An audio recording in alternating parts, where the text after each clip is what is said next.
Je n'aurais jamais pensé que ma gentillesse me ferait mettre à la porte de la maison de ma propre fille, mais c'est exactement ce qui s'est passé il y a 2 semaines. Tout a commencé quand j'ai emménagé temporairement chez eux pendant la rénovation de ma maison. J'ai 52 ans, je suis divorcé et, pour la première fois depuis des années, je n'avais pas d'endroit bien à moi à considérer comme mon chez-moi.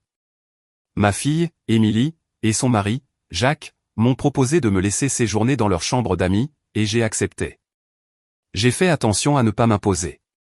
J'ai cuisiné, nettoyé après moi et je me suis tenu à l'écart. J'ai même ouvert un compte joint avec eux pour couvrir les dépenses supplémentaires que mon séjour aurait pu occasionner, en y déposant une somme d'argent conséquente chaque mois. C'était ma façon de dire merci. Au début, tout semblait bien se passer. Émilie semblait heureuse de m'avoir là, et je pensais que Jacques l'était aussi. Mais ensuite, les choses ont commencé à changer. De petites remarques de Jacques se sont transformées en plaintes en bonne et due forme. Il se plaignait de la sensation de promiscuité dans la maison ou laissait entendre que je ne contribuais pas assez. Au début, j'ai mis ça sur le compte du stress ou d'un malentendu. Je n'allais pas laisser de petites choses ruiner ma relation avec ma fille. Mais le point de rupture est survenu lorsque Jacques s'est assis avec moi et m'a dit que je n'aidais pas assez et que je devais assumer ma part de responsabilité ou partir. J'étais abasourdi.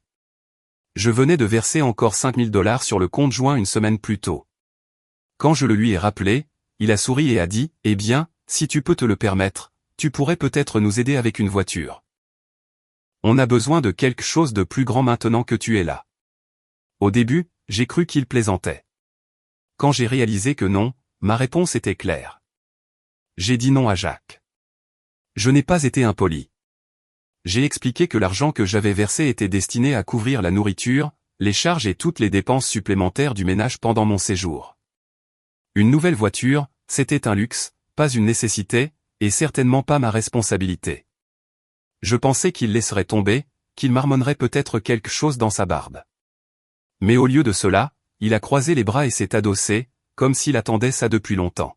« Eh bien, si tu n'es pas disposé à faire des efforts, a-t-il dit, alors il est peut-être temps pour toi de trouver un autre endroit où séjourner. » Au début, j'ai cru avoir mal entendu. « Pardon ?» ai-je demandé, en regardant Émilie pour voir une quelconque réaction. Elle n'a pas dit un mot. Elle a juste baissé les yeux sur ses mains, comme si elle avait répété cette conversation et qu'elle savait comment elle se déroulerait. Jacques a jeté un coup d'œil circulaire. « Tu es ici depuis des mois, et franchement, on commence à avoir l'impression que tu profites de nous. Émilie et moi en avons parlé, et nous pensons qu'il est juste que si tu veux rester, tu contribues de manière significative. Une nouvelle voiture nous aiderait beaucoup à faire en sorte que ça marche pour tout le monde. » Je l'ai regardé fixement, incrédule. Une nouvelle voiture ? Quel culot de sa part de s'asseoir là et d'agir comme si je leur devais quoi que ce soit, et encore moins quelque chose d'aussi extravagant. Non, ai-je dit catégoriquement. Je ne vais pas vous acheter une voiture. Jacques a souri, comme s'il s'attendait à cette réponse. Alors je pense qu'il est temps pour toi de faire tes valises. Ça ne marche pas. Je me suis tourné vers Émilie, en espérant qu'elle dirait quelque chose, qu'elle intervienne, ou au moins qu'elle me dise que ce n'était pas son idée. Au lieu de cela, elle a détourné le regard. J'ai alors réalisé qu'elle n'allait pas se battre pour moi, pas contre lui. Elle choisissait Jacques, peu importe à quel point il était injuste ou déraisonnable. Je n'ai pas discuté ni fait de scène. Je suis allé dans la chambre d'amis et j'ai commencé à faire mes affaires, les mains tremblantes alors que j'essayais de garder mon sang-froid. Mais avant de quitter la maison, j'ai ouvert mon ordinateur portable et je me suis connecté au compte joint que j'avais créé pour eux. Le solde était exactement celui que je pensais, $14 300. J'avais ajouté de l'argent régulièrement pendant des mois, pensant que je les aidais, que je montrais ma gratitude pour leur hospitalité. Hospitalité ? Quelle blague. Je n'ai pas hésité. J'ai viré chaque centime sur mon compte personnel. C'était mon argent, et je n'allais pas le laisser derrière moi après avoir été traité comme un parasite. J'ai quitté la maison sans me retourner. Ma voiture était chargée, ma tête tournait et mon cœur était plus lourd que jamais. Émilie n'est même pas venue me dire au revoir.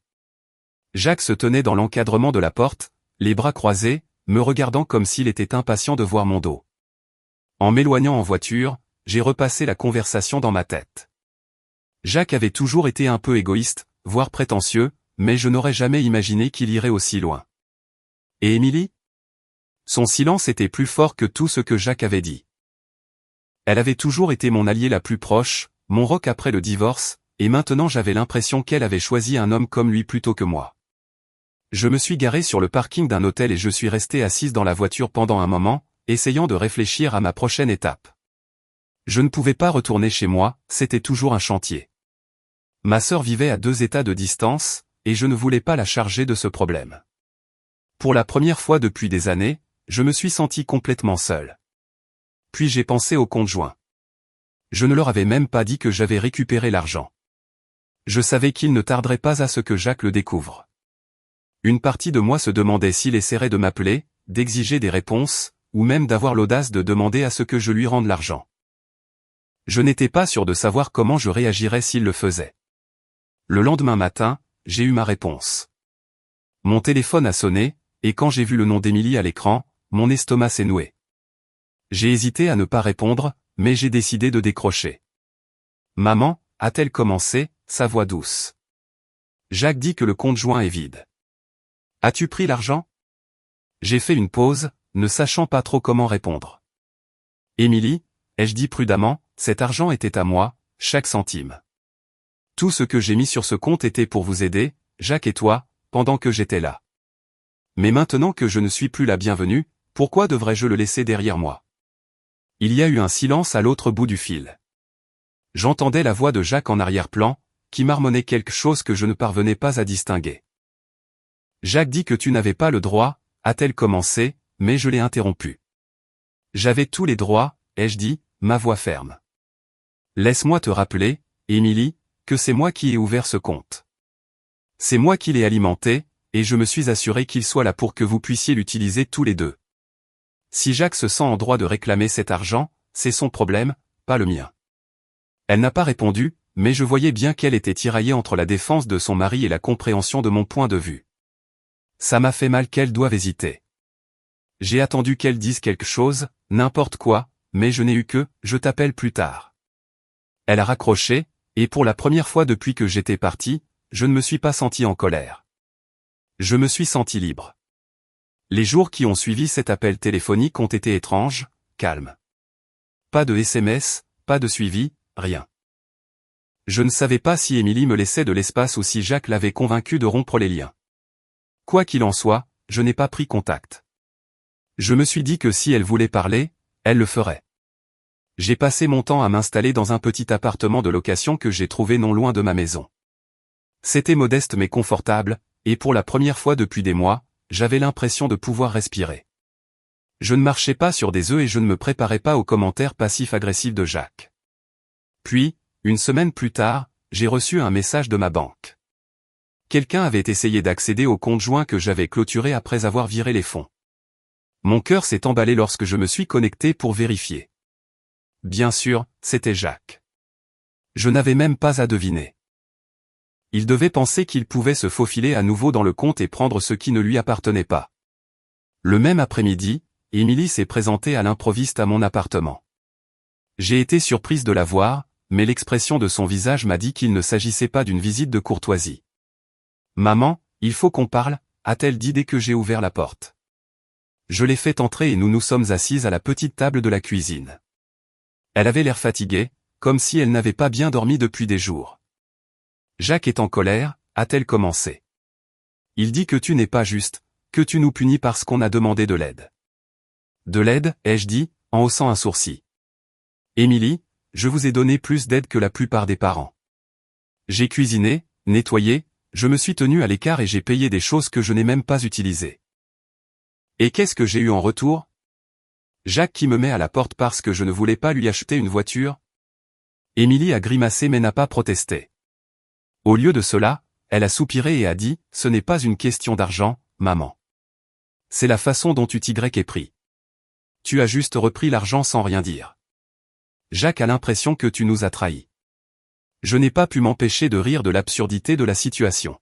« Je vous ai trahi, Émilie ? Il m'a dit de partir.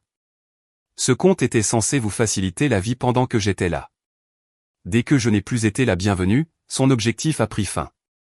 Qu'est-ce que tu pensais que j'allais faire? Laisser des milliers de dollars pour qu'il s'amuse avec. » Elle n'avait pas de réponse.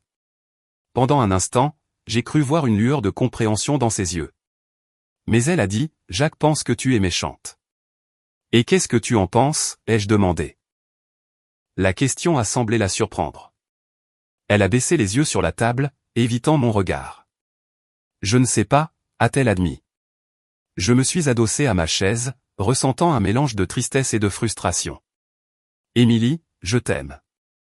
Je t'aimerai toujours. Mais je ne vais pas me sentir coupable de financer le style de vie de Jacques ou d'encourager ses prétentions. Si tu ne vois pas ça, alors il est peut-être temps que tu comprennes quelles sont tes priorités. » Elle n'est pas restée longtemps après ça. Quand elle est partie, je ne savais pas si j'avais réussi à la convaincre ou si elle se retirait simplement pour éviter une confrontation. Quoi qu'il en soit, je me sentais un peu plus légère, sachant que j'avais dit ce qui devait l'être. Quelques jours plus tard, Émilie a rappelé. Cette fois, son ton était plus doux, presque apologique. Elle a dit que Jacques voulait laisser tout ça derrière nous et m'a invité à dîner pour que nous puissions nous réconcilier. Je n'étais pas entièrement convaincu, Jacques ne semblant pas être du genre à laisser tomber les choses, mais j'ai accepté. Émilie était ma fille, et s'il y avait une chance de réparer les choses, je lui devais d'essayer. Mais quand je suis arrivé chez elle, tout était différent. L'air était lourd, comme si tout le monde faisait de son mieux pour prétendre que rien ne s'était passé. Jacques m'a accueilli avec un sourire exagéré et une poignée de main qui semblait aussi réelle qu'une plante en plastique. Émilie semblait nerveuse, jetant des regards entre nous comme si elle attendait que quelqu'un dise quelque chose de travers. Le dîner lui-même était tendu. Jacques n'arrêtait pas d'orienter la conversation vers l'argent, en me demandant comment se passaient mes rénovations et en laissant tomber des allusions sur le coût de la vie. « Ça doit être dur de jongler avec toutes ces dépenses toute seule », a-t-il dit en enfournant de la purée de pommes de terre dans son assiette. Je gardais mes réponses courtes, ne voulant pas lui donner l'occasion de s'engager. Émilie a essayé d'orienter la conversation vers des sujets plus légers, mais Jacques n'a pas voulu lâcher prise. Finalement, au moment du dessert, il s'est adossé à sa chaise et a dit, « Tu sais, on a beaucoup réfléchi à la famille et à l'importance de se soutenir mutuellement. Nous sommes tous adultes ici, alors je vais le dire simplement, on pourrait vraiment utiliser un peu d'aide en ce moment. » Voilà, la vraie raison pour laquelle j'avais été invité. Je suis restée silencieuse, attendant qu'il développe. Notre voiture est tombée en panne, a-t-il continué. On a du mal sans moyen de transport fiable. Émilie et moi en avons parlé, et on s'est dit que tu pourrais peut-être participer. Après tout, la famille est de la famille, non? Le visage d'Émilie est devenu rouge, et elle a détourné le regard, visiblement mal à l'aise. Je voyais bien qu'elle ne voulait pas qu'il en parle ainsi, mais elle ne l'a pas arrêté. J'ai posé ma fourchette et j'ai pris une profonde inspiration.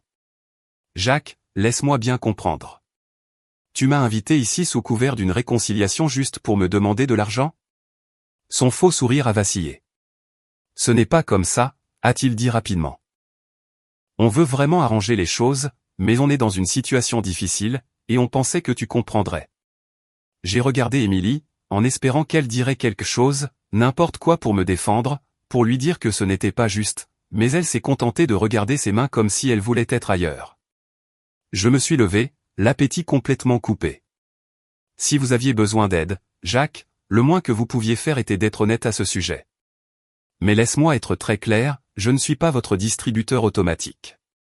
J'en ai fini de financer votre vie. Jacques a balbutié quelque chose à propos de mon égoïsme, mais je ne suis pas resté pour l'entendre. J'ai pris mon sac, j'ai jeté un dernier regard à Émilie et je suis sorti. Après ce dîner, je n'ai plus eu de nouvelles d'eux pendant un certain temps. Je me suis lancé à corps perdu dans la rénovation de la maison, qui touchait enfin à sa fin. La cuisine était en train d'être refaite, les salles de bain étaient en train d'être modernisées et les sols étaient en train d'être remplacés. C'était un travail épuisant mais satisfaisant, et pour la première fois depuis des semaines, j'avais l'impression d'être de nouveau sur la terre ferme. Puis, sans crier gare, Émilie a rappelé. Elle avait l'air joyeuse, presque trop joyeuse, et a commencé par des banalités, pour savoir comment j'allais et comment se passaient les rénovations. J'ai apprécié son effort, même s'il semblait un peu forcé. Mais ensuite, elle a dit quelque chose qui a déclenché des signaux d'alarme. Jacques et moi, on réfléchissait à tout le travail que tu as fait sur la maison, et on a eu une idée, a-t-elle dit. Je me suis préparé. Quelle idée? Eh bien, puisque ta maison va être si incroyable quand elle sera finie, Jacques a pensé que ce serait une bonne idée que tu la vendes. Tu sais, que tu déménages dans plus petit. De cette façon, tu aurais un peu d'argent supplémentaire pour nous aider, peut-être même pour nous aider à trouver un meilleur endroit. On pourrait tous en bénéficier. Je n'en croyais pas mes oreilles. Vendre ma maison? La maison dans laquelle j'avais passé des années, celle que j'étais enfin en train de réparer pour en faire la mienne aussi. Jacques pouvait avoir un meilleur endroit. J'ai ri, non pas parce que c'était drôle, mais parce que c'était absurde. Émilie, tu t'entends parler? Jacques veut que je vende ma maison pour que je puisse vous donner de l'argent? Tu ne vois pas à quel point c'est ridicule? Elle a hésité, comme si elle n'avait pas assez réfléchi pour voir à quel point ça sonnait mal. Ce n'est pas comme si on te demandait de tout donner, a-t-elle dit, sa voix sur la défensive. C'est juste qu'on galère, et Jacques a pensé que ça pourrait être un moyen pour nous tous de nous en sortir. Nous tous, ai-je dit sèchement. Ou juste Jacques? Son silence en disait long. Émilie, je t'aime, mais tu franchis une limite. Je ne vais pas vendre ma maison. Fin de la discussion. Elle a essayé de sauver la conversation, mais j'en avais assez. Je lui ai dit que je devais y aller et j'ai raccroché, me demandant une fois de plus comment ma fille avait pu se retrouver avec quelqu'un d'aussi égoïste. J'ai essayé de laisser la conversation derrière moi, mais elle est restée ancrée dans mon esprit pendant des jours. L'audace de la proposition de Jacques était stupéfiante, et l'incapacité ou le refus d'Émilie de s'opposer à lui me faisait plus de mal que je ne voulais l'admettre. Je n'arrêtais pas de me dire que j'en avais fini avec leur théâtre, mais une partie de moi espérait encore qu'Émilie reviendrait à la raison. Une semaine plus tard, alors que je supervisais les dernières touches de ma maison, en peignant et en installant des luminaires, Émilie s'est présentée à l'improviste. Elle avait l'air mal à l'aise, se déplaçant sur le porche comme si elle n'était pas sûre de devoir frapper. J'ai ouvert la porte, essayant de réprimer ma frustration. « Qu'est-ce qui se passe, Émilie ? Jacques pense qu'on devrait emménager chez toi. » Je l'ai regardée fixement, attendant qu'elle rie, qu'elle me dise qu'elle plaisantait. Quand elle ne l'a pas fait, j'ai réalisé qu'elle était sérieuse. « Vous voulez emménager chez moi, après tout ce qui s'est passé ? » « C'est juste temporaire, » a-t-elle dit rapidement. Le bail de notre appartement arrive bientôt à échéance, et on a regardé des maisons, mais avec les taux d'intérêt et les acomptes, on est à court de ressources. Jacques a pensé qu'il serait logique qu'on reste ici pendant un certain temps, juste jusqu'à ce qu'on se remette sur les rails. Je n'ai pas pu m'empêcher de rire amèrement. Jacques a pensé que ce serait logique? Alors, quoi? Je suis censé finir de réparer cette maison que j'ai travaillé si dur à faire mon chez-moi à nouveau et ensuite simplement vous la donner à vous aussi? Maman, ce n'est pas comme ça, a-t-elle dit. On resterait dans la chambre d'amis, comme tu l'as fait chez nous, et bien sûr on participerait aux dépenses. Je n'en revenais pas de son culot, ni de celui de Jacques, d'ailleurs. Émilie, je ne veux pas être cruel, mais soyons honnêtes. Jacques ne veut pas aider. Il veut profiter à nouveau, et si tu ne vois pas ça, je ne sais pas quoi dire d'autre. Son visage s'est assombri. Ce n'est pas juste que tu continues à accuser Jacques. Il est sous beaucoup de pression, et on essaie juste de trouver des solutions. Non, Émilie, ai-je dit fermement. Ce qui n'est pas juste, c'est qu'il continue à s'attendre à ce que je vous sorte du pétrin alors qu'il me traite comme si j'étais un fardeau. Je suis désolé que vous soyez en difficulté, mais vous ne pouvez pas continuer à courir vers moi à chaque fois que les choses se compliquent. Il est temps pour toi et Jacques de trouver une solution par vous-même. Elle est partie sans dire grand-chose de plus, et en fermant la porte, j'ai ressenti une pointe de culpabilité. Mais je me suis rappelé que parfois, l'amour signifie fixer des limites, même quand ça fait mal. Quelques semaines plus tard, Jacques m'a appelé directement. Son ton était inhabituellement joyeux, presque désinvolte, lorsqu'il m'a invité à dîner. Il a dit qu'il était temps de laisser tout ça derrière nous et à laisser entendre qu'Émilie me manquait. Je n'étais pas convaincu que tout cela était une question de réconciliation, mais j'ai accepté d'y aller. Quand je suis arrivé, Émilie m'a accueilli chaleureusement, et Jacques était inhabituellement poli, voire amical. Le dîner a commencé assez bien. Nous avons parlé de ma maison, de leur travail et de petites choses comme les films et les passe-temps. Pendant un certain temps, j'ai presque eu l'impression que la tension des dernières semaines s'était dissipée. Mais au moment où les assiettes ont été débarrassées, Jacques a changé de sujet. Alors, on a eu beaucoup de choses à gérer ces derniers temps, a-t-il commencé en regardant Émilie. La voiture a finalement complètement rendu l'âme, et avec l'augmentation du loyer, il a été difficile de joindre les deux bouts. Je n'ai rien dit, attendant juste qu'il en vienne au fait. Il a soupiré et s'est penché en avant. On se demandait si tu pouvais nous aider juste cette fois. Un petit prêt pour nous remettre sur les rails. Rien de gros. Tu as fini la maison maintenant, et tu es dans une si bonne situation financière. Ça ne demanderait pas beaucoup. Je me suis tourné vers Émilie, en espérant qu'elle prendrait la parole, mais elle est restée silencieuse, fixant son assiette comme si elle ne participait pas à la conversation. J'ai pris une profonde inspiration.